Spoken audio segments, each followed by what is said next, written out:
9 জনের ব্যাপারে সঠিক তথ্য পাওয়া গেছে, একজনের ব্যাপারে একটু ঝামেলা ছিল। তার চেয়ে আমার বড় ভাই আশরাফুল আলম শিমুল, উনি জেলে আছেন এই মামলাবাজদের কারণে। আমাদের এলাকার নির্দিষ্ট দলের প্রার্থী, সে হয়তো এটা চায় না। বলছি আমার বড় ভাই আশরাফুল আলম শিমুল, যিনি গোপালগঞ্জ 1 আসনের স্বতন্ত্র প্রার্থী, তার পক্ষে আপিল শুনানির জন্য। তো আমাদের জন্য আসলে আজকের যে রায়টা আপিলে আমাদের মনোনয়ন বৈধতা পেয়েছে, তো এই রায়টা আমাদের কাছে আসলে অনেক খরার মধ্যে এক পশলা বৃষ্টির মতো। কারণ আমরা যেভাবে মানে হুমকি ধামকির শিকার হচ্ছিলাম আমাদের এলাকাতে, এবং আমাদের এলাকায় একজন নির্দিষ্ট নির্দিষ্ট একটা দলের প্রার্থী যেভাবে আমাদের ভোটারদেরকে, এবং আমাদের ফর্মটা বাতিল হয়েছিল মূলত 10 জনের ভিতরে 9 জনের ব্যাপারে 9 জনের ব্যাপারে সঠিক তথ্য পাওয়া গেছে, একজনের ব্যাপারে একটু ঝামেলা ছিল। তো এটা নিয়ে ওই একজন যাতে এখানে এসে সার্টিফাই করতে না পারে, সেজন্য বিভিন্ন ভাবে তার বাড়িতে গিয়ে তার ছেলে মেয়েদেরকে হুমকি ধামকি দেওয়া হচ্ছিল।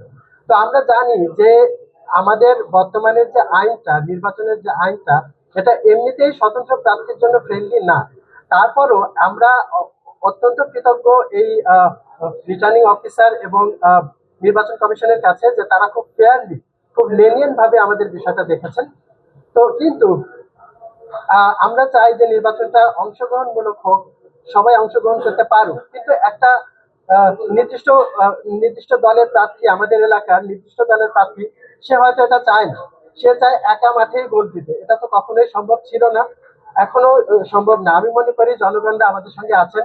গোপালগঞ্জ 1 আসনের মুকসুদপুর কাশিয়ানীর জনগণ আমাদের সাথে আছেন, এবং আমি এটা বিশ্বাস করি যে তারা কোনো মামলাবাজ, কোনো চাঁদাবাজ, কোনো ক্যাডারকে ভোট দিয়ে নির্বাচিত করবে না। তার চেয়ে আমার বড় ভাই আশরাফুল আলম শিমুল, উনি জেলে আছেন এই মামলাবাজদের কারণে। গোপালগঞ্জ 1 আসন আমি মনে হয় বলেছি কয়েকবার, এটা প্রায় 6 মাস হবে। Thank you. জি, আগের গুলাই দেব, আগের সরকারের দেওয়া মামলা কি না? না, এটা নতুন মামলা। নির্বাচন থেকে সরানোর জন্য থ্যাংক ইউ। আমার মনে হয়